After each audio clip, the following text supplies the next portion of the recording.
Nous allons traiter dans cette vidéo d'un problème qui est couramment rencontré par les professionnels du chiffre, par les contrôleurs de gestion, par les comptables qui ont l'habitude de réaliser des reportings. C'est celui de fusionner des informations qui sont présentes dans différentes sources de données. Donc dans cette vidéo, on va illustrer cela avec des feuilles Excel dans un même fichier qui comporte donc des données pour lesquels on devrait faire un reporting mensuel. Par exemple, ici, on va être appelé à élaborer un tableau croisé dynamique et pour cela, on va faire appel à l'outil Power Query et on verra comment ça nous facilite grandement la tâche et en un seul clic, on peut donc mettre à jour notre reporting. C'est parti!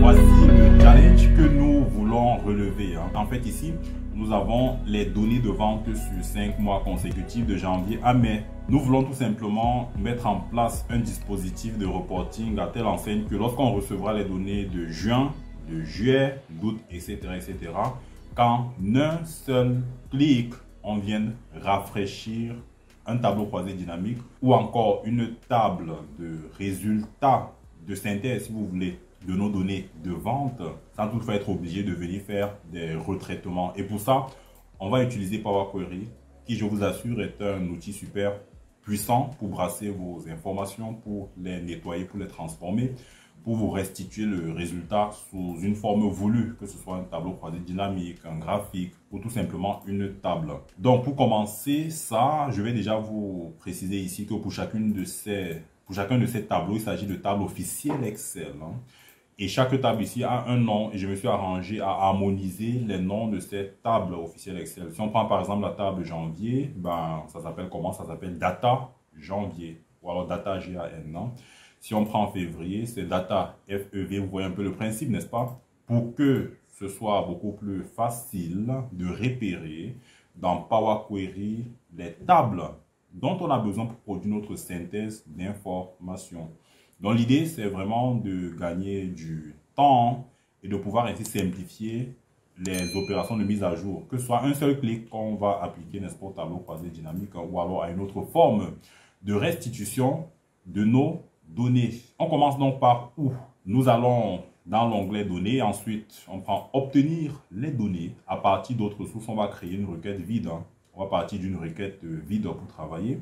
On va introduire une seule formule, je vous assure, je ne vais pas vous embarrasser avec des formules Power Query. On va servir de cette seule formule Excel Current Workbook. Le but, c'est de pouvoir collecter, transférer les informations des tables initiales que je venais de vous présenter. Et si vous voulez retourner un peu sur cette table pour que je vous montre un petit détail, parce que dans le traitement qu'on fera dans Power Query, ça va intervenir. Il s'agit de cette ligne de total et chaque table en a.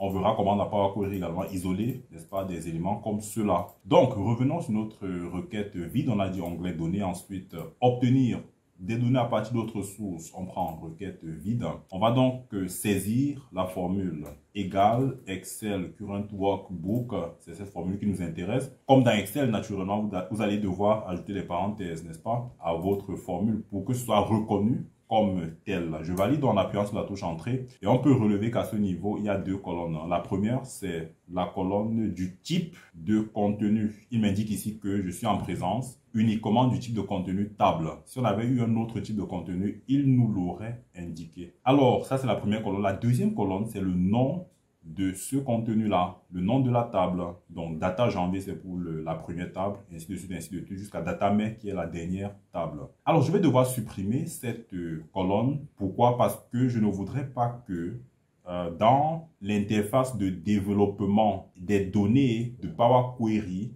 qu'il m'affiche dans une colonne séparée le nom de chacun des tableaux. Parce qu'en réalité, pour chacune de ces tables, j'ai ici la date de transaction qui me sera déjà utile pour distinguer chacune des tables et pouvoir ainsi afficher le mois de l'opération, n'est-ce pas?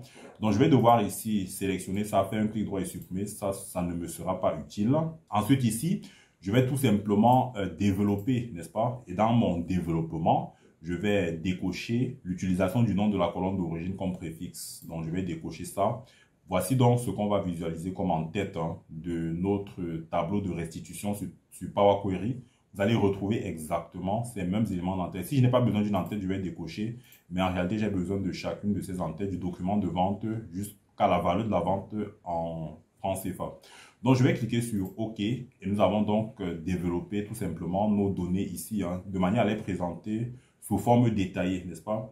Vous allez remarquer que chaque fois que je passe d'une étape à une autre, Power Query m'affiche ou alors va m'indiquer dans un tableau séparé l'étape en question, hein. On voit bien que sur Power Query, tout est bien documenté. Sur Excel, on ne retrouve pas ça parce que au fur et à mesure que vous travaillez, que vous avancez, vous n'allez pas voir dans un endroit sur Excel répertorier les différentes étapes ou alors un historique des opérations que vous avez réalisées. En revanche, sur Power Query, on peut avoir l'historique, les traces des opérations que vous avez réalisées. Et cela est super utile parce que vous pouvez revenir en arrière et faire des modifications de manière à être maître du résultat que vous obtiendrez au final. Avant que je n'oublie, je vous propose ici de renommer, ou alors de donner un nom plus parlant à notre requête Power Query. On va l'appeler Reporting Vente. Très bien. Je valide donc ça. On revient donc sur notre développement ici afin de pouvoir apporter les modifications souhaitées. On va donc remarquer effectivement que la forme est donnée de janvier à mai, n'est-ce pas? Nous avons ici le mois de janvier. On peut repérer ça à partir des dates de transaction. Si j'avance, on passe au mois de février.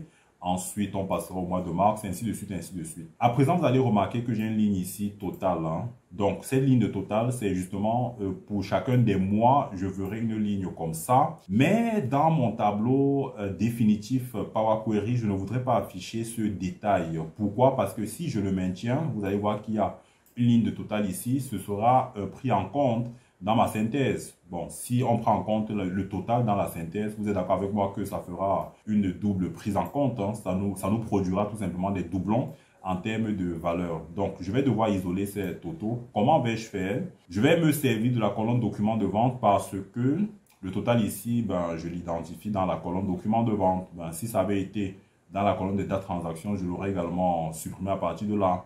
Donc, vous pouvez soit partir dans la colonne document de vente, vous isolez tout simplement tout ce qui est total. Ou encore, vous pouvez par exemple venir dans la date transaction, vous isolez tout ce qui a pour valeur nulle. Parce qu'en fait, les lignes de total, c'est celles qui, en dehors de la dernière colonne que voici, vont présenter de manière intermédiaire des valeurs nulles. Bon, on va aller dans document de vente.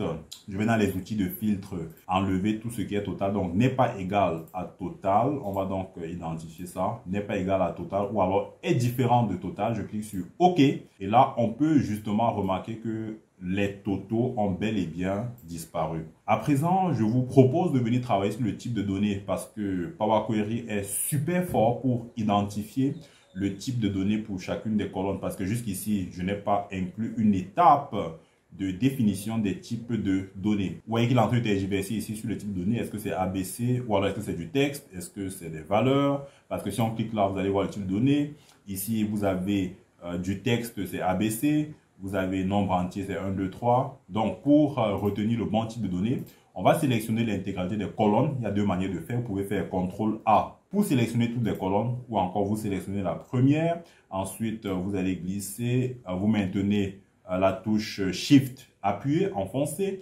Vous cliquez donc sur la dernière colonne et là, on a sélectionné l'intégralité de nos colonnes. Ensuite, on vient sur l'onglet Transformer. Et puis, on va détecter le type de données. On va donc juste vérifier que la détection s'est bien passée. Donc ici, on est bel et bien sur des nombres entiers. On est sur une date, sauf que je ne veux pas qu'il me mette des dates avec des heures qui ne sont pas des heures. On va donc enlever et mettre date tout court, n'est-ce pas? Je remplace l'actuelle colonne. Code client, c'est bel et bien des nombres entiers. Non client, il n'y a pas de souci. Description produit, là, c'est bon. Quantité, c'est exact. Maintenant, pour les ventes ici, il me ressort des valeurs en décimales. Je n'en ai absolument pas besoin. Je vais devoir générer ici un arrondi. On va arrondir à l'entier inférieur. Pourquoi pas? Super. Donc, l'arrondi, c'est bien déroulé. Vous voyez que même pour l'arrondi, il vous ajoute une étape ici qui permet de documenter les opérations liées à Power Query. Ainsi, si vous transférez ce fichier Power Query à quelqu'un d'autre, il sera en mesure de comprendre tout ce que vous avez fait avant qu'il ne reçoive ce fichier. Il sera donc à même d'apporter des modifications souhaitées à votre travail. Donc, maintenant qu'on a apporté ces différentes modifications, on peut donc restituer ceci sur Excel sous forme de table dans un premier temps. Et dans un second temps, pourquoi pas sous forme de tableau croisé dynamique afin de voir comment justement générer une synthèse à partir de Power Query, de pouvoir mettre à jour cela de manière automatique. Donc, fermer et charger. Donc, on va donc ajouter cela dans une feuille distincte. Je retiens ici l'option tableau parce que je voudrais juste agréger dans un premier temps mes informations, les présenter dans un tableau que je peux actualiser. Et puis dans un second temps, je vous montrerai également l'intérêt d'utiliser un tableau croisé dynamique venant de Power Query. On va donc cliquer sur OK pour une nouvelle feuille de calcul. Alors, on a donc nos données ici. Alors, l'intérêt justement de passer par Power Query d'un outil de requête comme celui qu'on vient d'utiliser, c'est que la mise à jour se fait de manière instantanée. Venons par exemple sur le mois de mars, de janvier je veux dire, et on va changer le 100 par 2 par exemple. Je valide. Ensuite, je viens ici sur mon tableau Power Query. Je vais tout simplement actualiser. Vous allez voir qu'il me passe à 241 lignes chargées, ce qui signifie qu'il y a un problème. Ça fait beaucoup de lignes et je vais vous expliquer pourquoi nous avons un problème à ce niveau. Double-cliquons là. Je vais vous montrer justement que sur la source de nos étapes, il y a un souci. Vous voyez que sur la source ici, on avait identifié ceci comme étant le type de données, les tables, et là le nom des données. Vous avez vu que là, c'était les données qui vont de janvier à mai. Et ici, c'est notre table de restitution qui s'appelle Reporting Vente. Vous voyez qu'il a pris en compte cette table de restitution dans les données initiales à partir desquelles il doit produire la même table de restitution. Vous voyez que ça fait une boucle qui n'est pas bonne là. Donc, ce qu'on va faire dans ces étapes ici, c'est de pouvoir retracer ou alors ajouter un filtre qui va faire en sorte qu'il ne retienne qu'un certain type de table pour produire la table de restitution. Donc, concrètement, ça signifie quoi? Vous allez voir que ici, j'avais mis data à dessin. Data, c'était pour qu'on puisse identifier les tables initiales à partir desquelles il doit produire la table de synthèse. Par conséquent, je viens ici sur les filtres. On va tout simplement filtre textuel, commence par data. On va insérer cette étape, commence par data. Donc, il ne retiennent que les tables qui commencent par data. Les autres tables, y compris celles sur lesquelles nous avons travaillé venant de Power Query, doivent tout simplement être isolées. Donc, commence par data, on va prendre ceci, on va enlever ça. Donc, on commence par data tiret, n'est-ce pas? On va dire OK, ce qui permet ici d'isoler la toute première table, n'est-ce pas? La table de reporting.